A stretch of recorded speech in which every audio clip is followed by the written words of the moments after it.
Monsieur le Président de l'Assemblée nationale, Mesdames et Messieurs les Présidents de commission,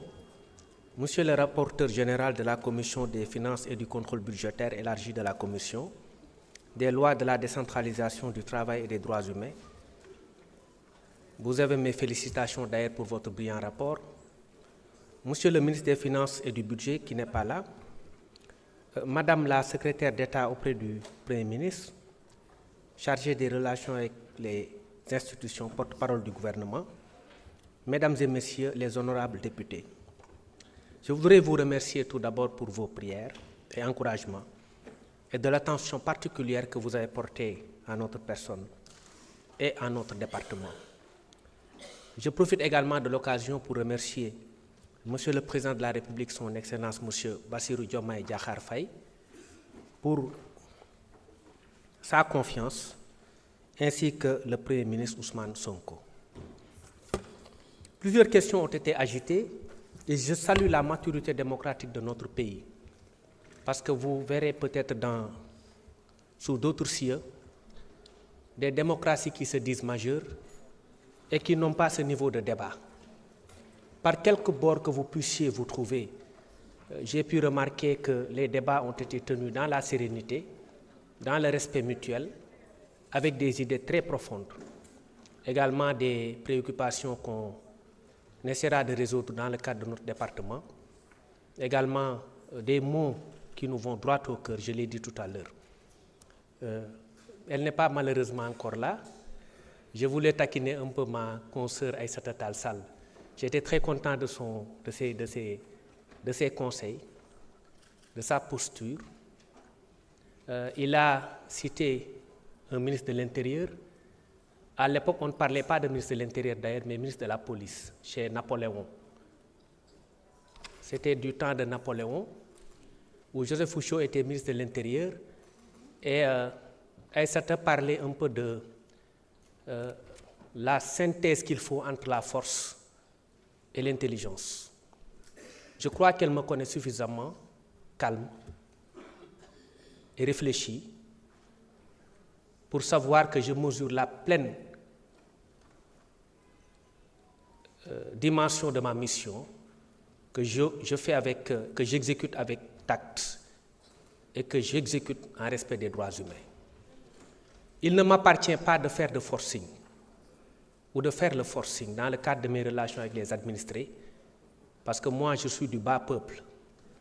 et ni ma formation ni mon parcours ne me déterminent à être violent vis-à-vis du peuple. J'appartiens à ce bas peuple. Je suis avec les petits commerçants. Le Premier ministre l'a dit récemment, ils auront notre soutien. Mais nous voulons simplement du donnant-donnant. Parce que la culture de la citoyenneté n'est pas négociable dans un pays. Il nous faut nous comporter en bons citoyens avant de réclamer des droits. Quand on réclame des droits à un État, il faut se comporter en bon citoyen. C'est du donnant-donnant. Ce que le Premier ministre Ousmane Sonko appelait le don de soi pour la patrie, depuis son livre Solutions de 2016, je crois. Et le don de soi, c'est le fait, par exemple, pour une personne de ne pas avoir ou d'avoir du scrupule à jeter quelque chose dans la rue, en se disant que cette rue-là, cette ruelle ou ce trottoir m'appartient. Et c'est à moi de faire en sorte que mon pays soit respecté et que mon pays soit digne. Le don de soi, c'est la contribution volontaire de chaque Sénégalais pour la patrie. Le don de soi, c'est aussi le fait, quand on est deux personnes et qu'on voit quelqu'un jeter quelque chose dans la rue, d'aller lui-même procéder au ramassage, elle-même procéder au ramassage de la chose et jeter ça dans la poubelle. C'est ça aussi le don de soi pour la patrie. Aïssata, vous me connaissez comme étant un avocat réfléchi et mesuré et pondéré.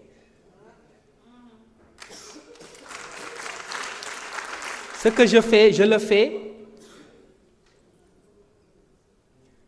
en étant à cheval sur les textes. Parce que moi, je suis un droit de l'homiste aussi. Quand on parle aujourd'hui de franchise universitaire, la question des franchises universitaires, Aïssata, est une question qui est réglée par les textes.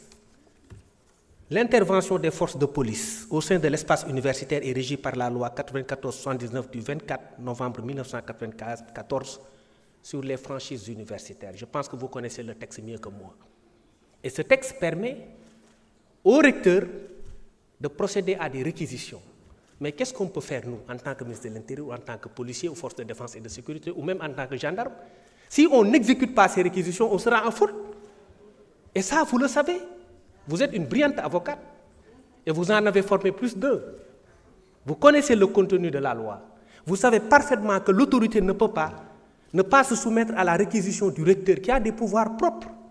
qu'il détient du fait de cette même loi du 24 novembre 1994 sur les franchises universitaires et qui ne nous laisse pas de choix. Parce que l'université aussi n'est pas une zone de non-droit. Quand on commet un meurtre à l'intérieur de l'université, on ne peut pas, sous prétexte parce qu'on est à l'intérieur de l'université, qu'aucune personne ne doive intervenir dans l'enceinte universitaire pour arrêter le déroulement de cette infraction-là. Attention, parce qu'il y a des choses qu'on peut sortir ici, mais qui peuvent demain se retourner contre nous. Parce qu'il faut qu'on reste à cheval sur les textes. Quand on est dans le confort ou sur le confort des textes, on est à l'aise dans ce qu'on fait. Parce que c'est la loi qui nous protège tous. Elle est de portée générale et impersonnelle. Tant qu'on est à cheval sur les textes, on est à l'aise de défendre nos positions. Maintenant, dans l'application, on peut voir comment gérer la situation. Et c'est le cas ici à l'université. Quand le recteur demande l'intervention des forces de défense et de sécurité, le policier qui refuse ou le ministre de l'Intérieur qui refuse est en faute. Nous, on ne peut pas être en faute vis-à-vis de la loi. Parce qu'on connaît la loi, on ne peut pas violer la loi.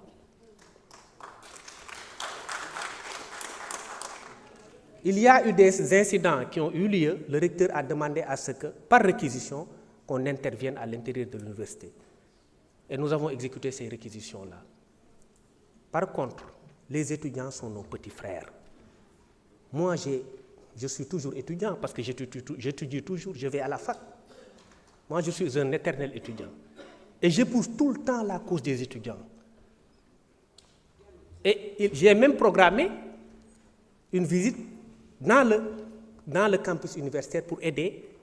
à nettoyer le campus. Et là, je félicite l'ancien directeur du cours qui a fait un excellent travail dans le cadre du cadre de vie à l'intérieur de l'université. Je vous l'ai dit la fois dernière en commission, mais vous étiez absent. Parce que c'est de cela qu'on a besoin.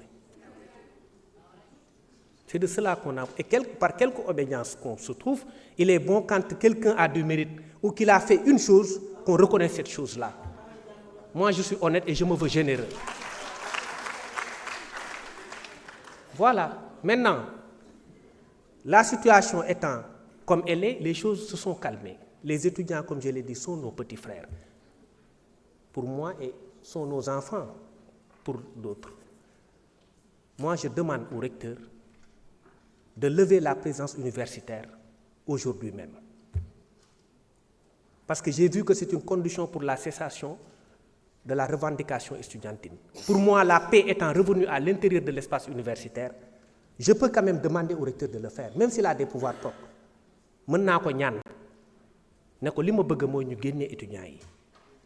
Et d'ailleurs, dans notre nouvelle doctrine du maintien de l'ordre, les choses ont changé. Parce que moi, tamit démb fii la ma fekk, et j'étais au cœur du combat.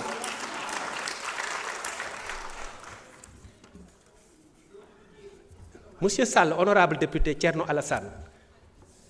avec tout le respect que je vous dois, vous avez parlé de blessures par balle. Honnêtement, je n'ai pas vu de blessures par balle. Et je vous dis qu'il n'y en a pas.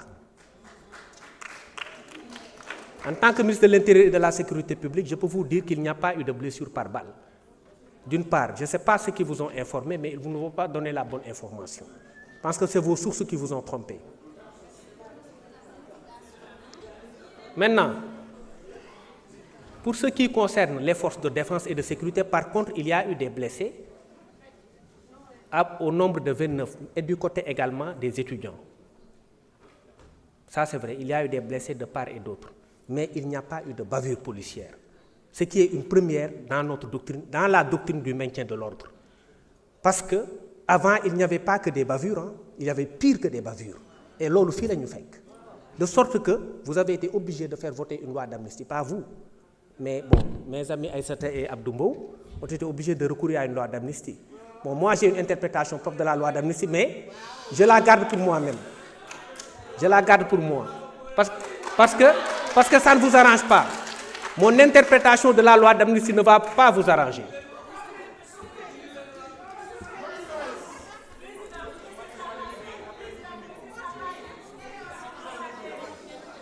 Il n'y a pas eu de bavure. Et dans la nouvelle doctrine du maintien de l'ordre, et je rappelle que la réquisition n'implique pas l'usage d'armes à feu. J'ai moi-même convoqué mon état-major pour leur dire point d'armes à feu à l'université, même si on devrait exécuter les réquisitions du recteur. Parce que moi, je veux défendre les droits des étudiants, comme je veux défendre les droits des forces de défense et de sécurité, parce qu'ils sont tous frères. Je ne veux pas de bavure et je ne veux plus de bavure dans ce pays. Et il n'y en a pas. Et la preuve, c'est qu'il n'y a, au-delà des bavures, il n'y a pas d'arrestation. Est-ce que vous l'avez remarqué? Il n'y a pas d'arrestation. Mais il y a de cela 3 ans, on vous aurait arrêté terrorisme, instruction. Mais parce que bu fekkee démb fii la ñu fekk ñun kenn mënuñu nax parce que démb fii la ñu fekk ñun fii démb fii la ñu fekk. S'il vous plaît. Maintenant, j'invite mes collègues à garder le calme, particulièrement honorable Abdou Mbow. Non, il n'y a que vous qui intervenez, qui interpellez directement le ministre, s'il vous plaît. Non, s'il vous plaît, et mes autres collègues aussi. Bon, man j'ai pas de problème, mën nañ waxtaan parce que dañuy waxtaan rek. Man mën nañ waxtaan, mën ngeen ma interpeller, mën ngeen ma dagg, mën ngeen wax lu ne. Mais sama message dina jàll parce que man sénégalais yi laay waxal. En ce qui concerne maintenant le volet sécurité publique, foofu moom, je l'ai dit, Abdou, man seetuma ku bokk APR wala ku bokk feneen. Man j'assume mon amitié avec Ousmane Sonko et je l'assume. J'assume même. Man dama bëgg Sonko et je l'assume, dama bëgg Sonko.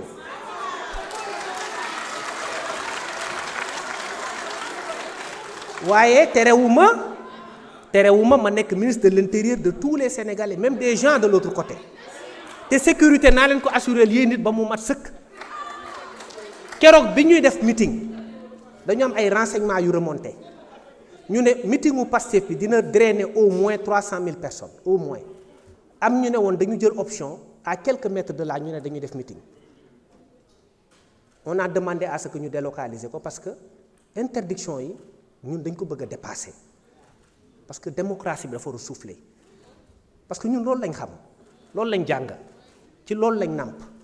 léegi ñooñu dëgëral ne dañuy toog def meeting ñu ne leen délocaliser leen ko parce que meeting boobu ba tey interdiruñ ko dañu ne leen ñu délocaliser ko pour des raisons de sécurité et de leur propre sécurité ñu bañ mais bi ñu gisee foule bi xam nañ lu tax ñun ñu waxoon leen ngeen délocaliser ko. donc ñun dinañ am ay éléments yoo xam ni pour la propre protection des Sénégalais nanguñ ku ñuy saaga ak ku ñuy ŋàññi dañ koy jël dañ koy nangu amul problème mais dañ leen war a protéger mooy foo leen mënti bokk dañ leen tey boo amoon ku dugg sa kër di agressé dama fara yónni ay nit ñu protéger la. moo tax ma ni man je suis le ministre de l'intérieur de tous les Sénégalais moo tax ma ni leen yéen député yi bu leen demander benn rendez-vous par écrit di parce que bi ma ñëwee dama gis loolu mais loolu du yoon député warul demander rendez-vous pour gis ministre da ngeen may woo ma recevoir leen parce que yéen wax naa leen ko keroog commission suffrage universel moo leen jox seen toogaay fii man ab décret rek moo fi bàyyi yéen ñu ëpp légitimité ak foo leen mënti bokk ke ngeen bokk Pastef wala ngeen bokk feneen yéen ñu ëpp légitimité parce que ñun décret moo ñu fi bàyyi. léegi bu dee aspect sécurité bi gis ngeen ni depuis quelque temps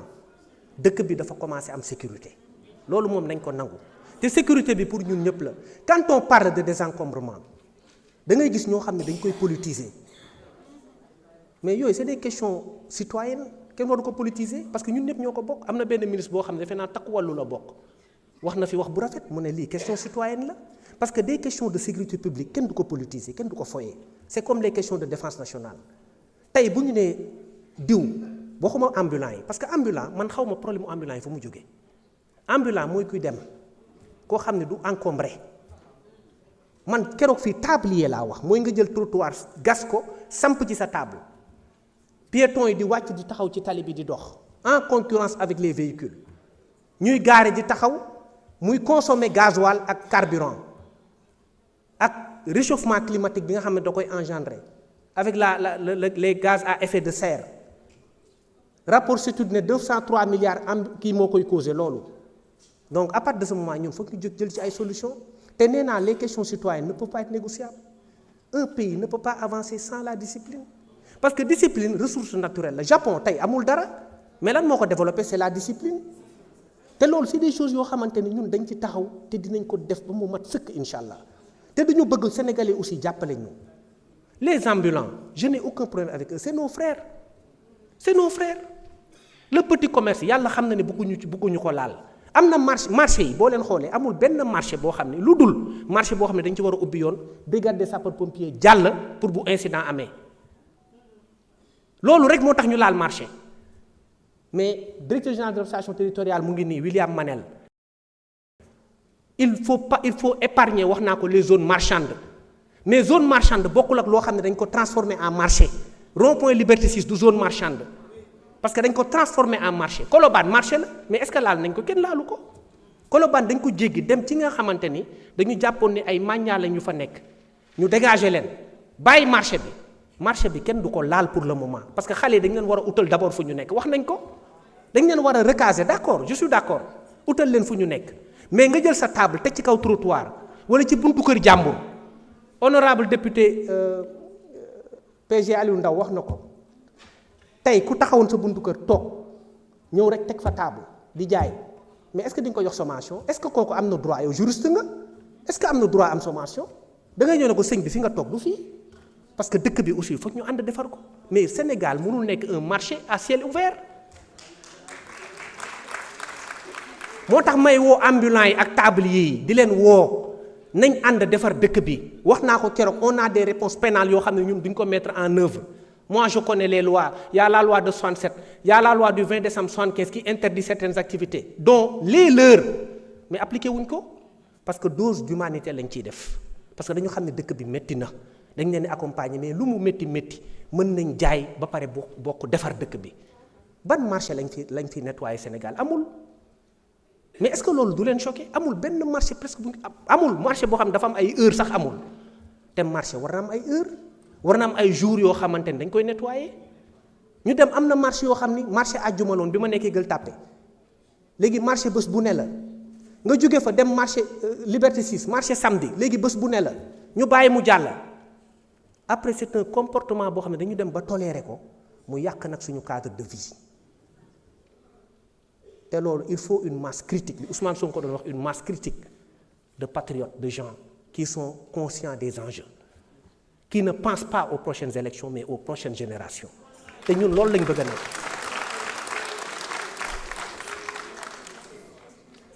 sur les questions de sécurisation des espaces et de tranquillité publique avant may wax ci mendicité parce que temps bi bariwul sur les questions de sécurisation ñun chaque fois léegi au moins 3 fois par mois dañuy def ay opérations combinées police gendarmerie yoo xam ne man dama ciy bokk boo xoolee dëkk bi dafa commencé am jàmm au-delà de set bi muy set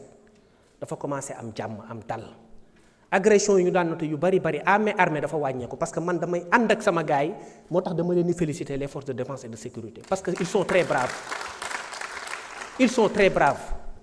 ñoom ak waa gendarmerie parce que le ministre de l'intérieur dispose de la gendarmerie en ce qui concerne la sécurité intérieure moo tax ñoom laay boole ñu agir dans le cadre d'une parfaite camaraderie ba pare moo tax dëkk bi Petite Côte dem nañ fa jóge fa dem Grand Yoff jóge fa dem Thiès te dinañ dem même ay Tambacounda lépp pour defar Sénégal ba nga xam ne sécurité dina fi am région lu mu sori dañ fa dem pour defar dëkk bi maintenant sur la question de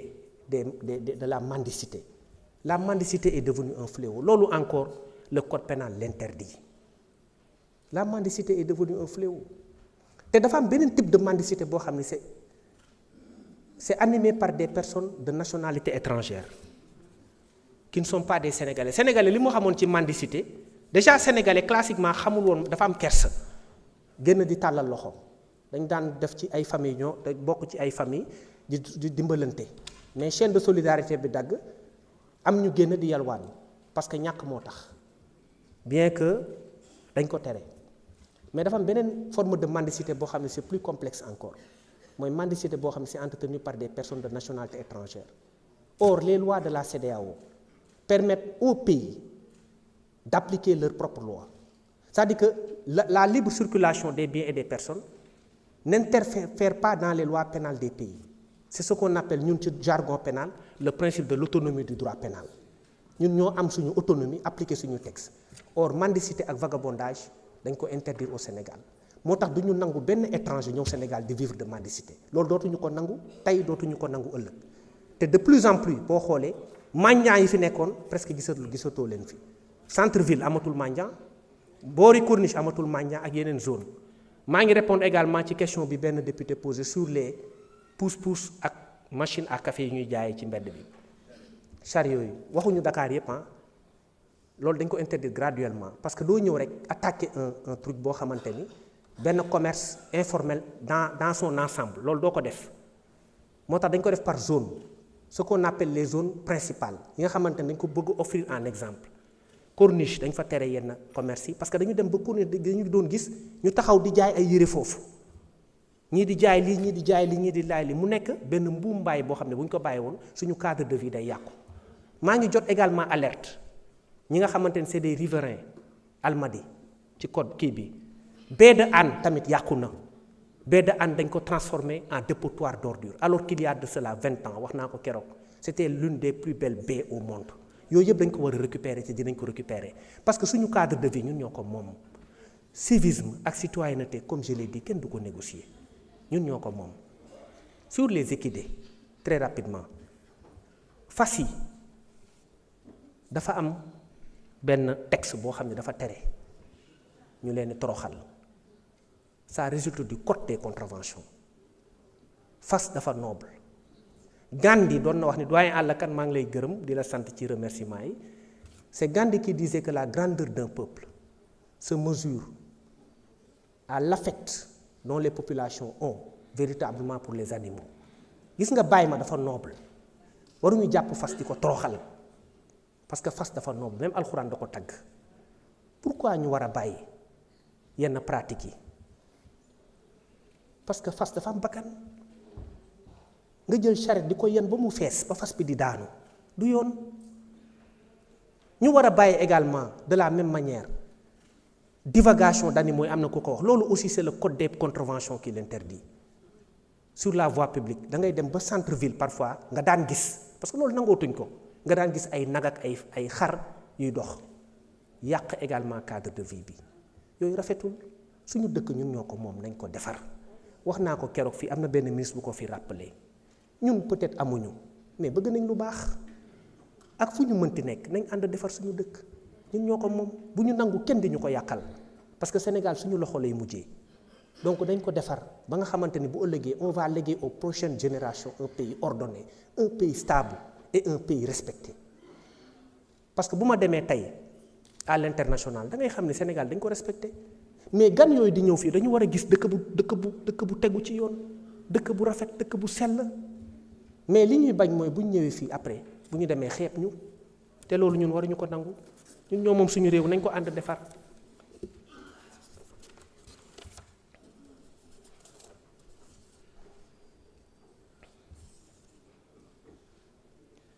Sur les questions de fraude documentaire am na ku ko fi wax il a raison fraude documentaire dafa nekk une atteinte à l'identité sénégalaise te loolu aussi effectivement am na ci ay cas de fraude mais ñi nga xamante ni dañu détenir ay pièces yoo xamante ni on considère que c'est du faux nañu xam ni ils sont en danger parce que y a une infraction qu'on appelle l'usage de faux kooku du presque c'est jamais prescrit tant que yaa ngi utiliser document bi rek mën nañ la jàpp teg loxo donc maa ngi woo maire yi collectivités locales yi maa ngi leen di woo ci ñu gën a vigilant maire yi en tout cas xam dañuy délivrer actes yi ñu gën a vigilant dans le cadre de la délivrance des actes te aussi tamit am na benn aspect boo xamante ni man rafetluwuma ko te loolu aussi dinañ ci taxaw mooy ay sant ak yooyu Sénégal benn lañ ñoo bokk ndey ñoo bokk bàyyi boo santee Jaxumpa wala nga sant Cissé wala nga sant Mbay ak sama kal yi sant Touré ñoom ñëpp benn lañ donc nañ jàppandoo ci loolu defar kii xam ni ñun ñoo bokk dëkk bi sant yi amu ci solo mais li ko indi mooy fraude documentaire bi effectivement moo poussé parfois policiers yi ñu laaj ay documents parce que mënoo bëgg une chose aussi et son contraire moo tax léegi dans tous les cas j'ai demandé à ce qu'on exige des certificats de nationalité parce que bu boobaa le problème est réglé ku indi nationalité sénégalaise mën nga am loo bëgg mais bu fekkee ni yow da nga nekk un fraudeur doo mën a produire un certificat de nationalité te loolu ça peut régler le problème. Maintenant sur la question de la corruption je suis effectivement d'accord corruption nag dafa bokk ci fléau yi nga xamante ni fépp da nga ko fay retrouver da nga koy retrouver ci police da nga koy retrouver feneen mais ñu ngi jox ay jéego bi ñu ñëwee dañu teg un inspecteur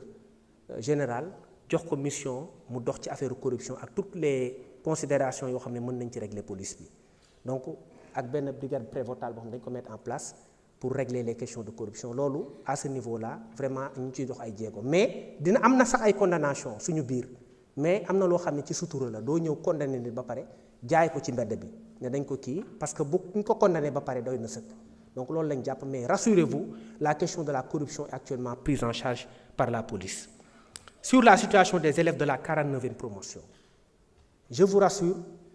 que le problème est quasiment réglé parce que toutes les démarches administratives sont entamées pour la résolution des vices entachant leur situation répondre naa keroog Guy Marius Sagna ci côté boobu et un projet de décret à titre exceptionnel a été pris pour la régularisation de leur situation administrative et financière parce que les deux sont liés et il a été élaboré et aujourd'hui c'est sur la table du président de la République bu ñu ko signé rek le problème sera réglé ñun ñoo gën a soxla effectif dans le cadre du maintien de l'ordre et dans le cadre de la sécurisation du pays maa ngi leen di gërëm di leen sant ci déglu bi lii rek day wane ni Sénégal benn bopp la ñun ñoo ko moom. amaat nga 15 minutes au besoin. Ah mais c'est tant mieux encore je pensais que c'était fini lii je veux dire day wane ni Sénégal benn bopp la te effectivement ñun ñoo ko moom te incha allah dinañ ko defar. am na benn député El Hadj Diop bu ma laaj ci construction caserne sapeur pompier à Malem Hodar loolu dafa dugg ci mise en œuvre agenda national de transformation Sénégal 2050 l'État a projeté la construction de 186 casernes de sapeurs dont 86 pour la période 2026-2030 keroog dem naa inaugurer caserne de Goudiri quelque chose qui a été très bien accueilli par les populations te incha allah dinañ continuer parce que am na yeneen caserne yu ñu war a ubbi à Nioro à Diamniadio à Ndiaganiao à Daara Djolof et ces casernes seront inaugurées entre 2025 et juillet 2026. caserne Kédougou ak Sokone réclamé nañ ko fi effectivement c'est vrai te li député Mbaye Dione wax dëgg la dafa am zone yoo xamante ni amul presque dara mais dans le maillage territorial c'est-à-dire que bi ñuy créer loolu comme région yenn régions yi peut-être on a mis les charrues avant les bœufs loolu c'était avant nous donc loolu moo tax parfois dañuy am problème pour alimenter ko parce que c'est un peu excusez-moi mais dafa am benn genre kii politique boo xam ne moo ko jiitu ñu ne dañuy ériger tel en région ba pare doo ko accompagner d'infrastructures nécessaires alors qu'on devait d'abord créer les infrastructures avant de créer les régions c'est ce qui a fait effectivement ce déséquilibre-là qui a été noté. Pour les constructions et les réhabilitations de bâtiments, l'essentiel des bâtiments abritant les services de logement de circonscription administrative se trouve dans un état de délabrement avancé. De ce point de vue, on est d'accord et notre position de principe, c'est qu'il faille effectivement procéder à la rénovation de tous ces bâtiments. Et pour 2026, notre ministère va achever les travaux de la préfecture de Kaolack. Les travaux ont démarré et la préfecture de Bignona et les sous-préfectures de Rao et de Fissel. Pour l'instant, c'est ce qui a été démarré. Maintenant, pour régler la question de la vétusté définitivement, le ministère a élaboré un nouveau projet qui a été maturé avec les services du ministère de l'économie et du plan. Ce projet qui va démarrer en 2026 pour un coût de 67 milliards va ouvrir toutes les localités du Sénégal, 14 régions, 46 départements et 127 arrondissements. Donc loolu ñun suñu yitte la dañu bëgg a defar circonscription yi nu mu tudd préfecture yi gouvernance yi ak sous-préfecture yi parce que ñoom aussi c'est bu dee gouverneur c'est le représentant du président de la République dans les régions te ñu ngi def liggéey aussi bu mucc ayib c'est pourquoi dama ciy profiter également pour féliciter William Manel qui est le directeur général de l'administration territoriale qui fait un excellent boulot avec les gouverneurs, les préfets et les sous-préfets ñooñu dañu soxlo les moyens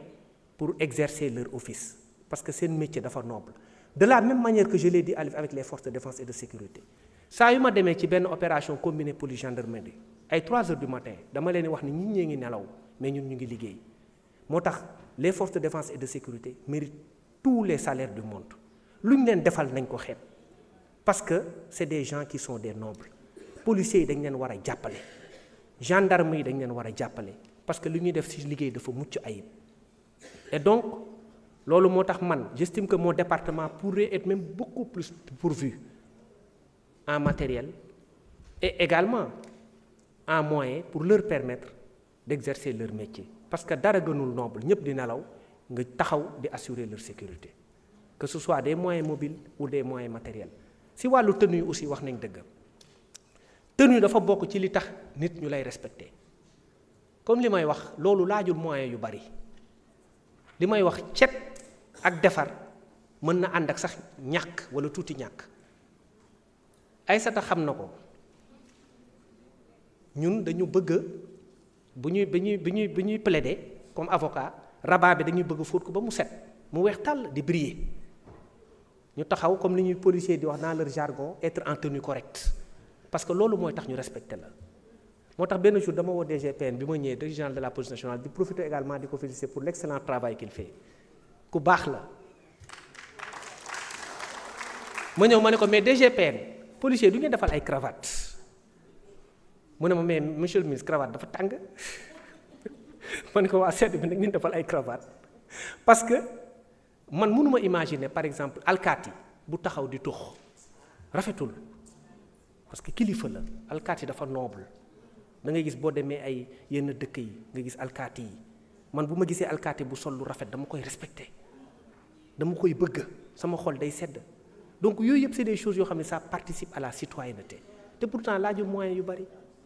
donc loolu laay wax rek tout le temps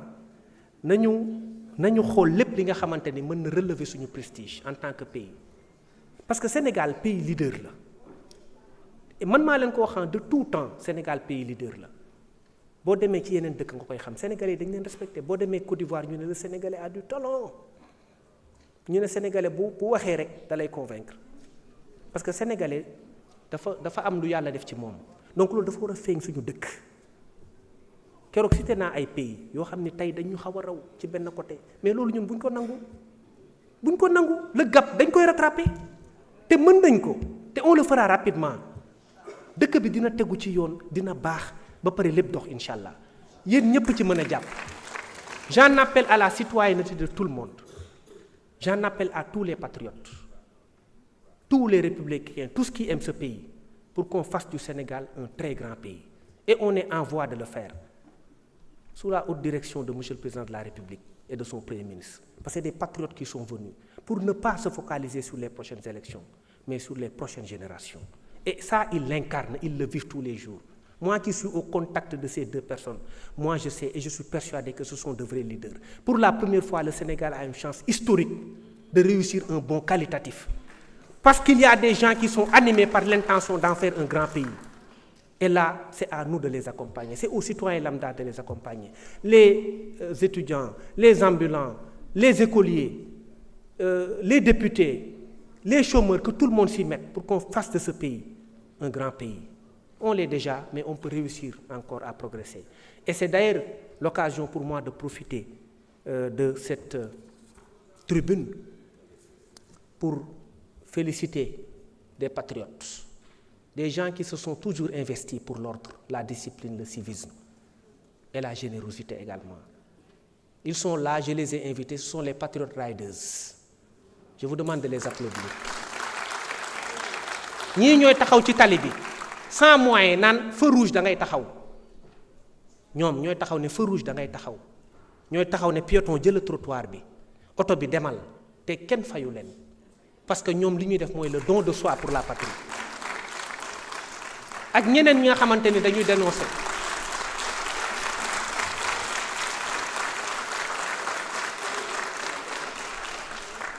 ak ñeneen ñi nga xam ne dañuy dénoncer également certaines situations. On reçoit tout le temps les dénonciations.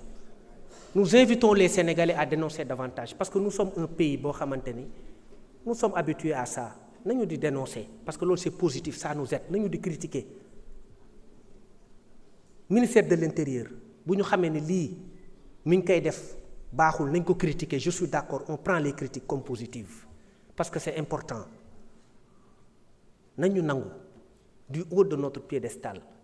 de subir des attaques loolu amul benn problème mais l'essentiel c'est qu'on progresse et qu'on avance loolu rek moo am solo ci àdduna moo tax ma leen di féliciter également ñi nga xamante ni ils sont dans les pages di dénoncer naan fii nii la mel fii nii la mel fii nii la mel parce que loolu moo ñuy permettre aussi d'être réactif ñoom ñi sama équipe xam nañ ko à chaque fois bu dara amee dama leen di alerter ne leen def leen lii pour ñu remettre un peu les choses à l'endroit. Pour terminer, je vais juste parler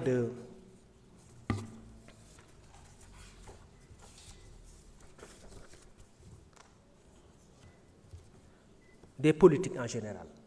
Moi, je suis le ministre du culte moo tax maa ngi nuyu kilifa diine yi demoon naa Touba ci sama sëñ Mountakha yàlla na fi yàgg lool te wér sëñ Mbaye Sy Mansour day seeti naa ko ak xalifa yépp seeti naa leen di leen ziyaare bu baax parce que man seen doom laa seen surga laa te incha allah je serai dinaa topp seeni tànk te dinaa jàppale le culte parce que loolu aussi ci sama domaine la bokk. politique yi wax naa leen foo leen mënti nekk mes portes vous seront grandement ouvertes que vous soyez de l'opposition ou du pouvoir en place am na ku ko wax fii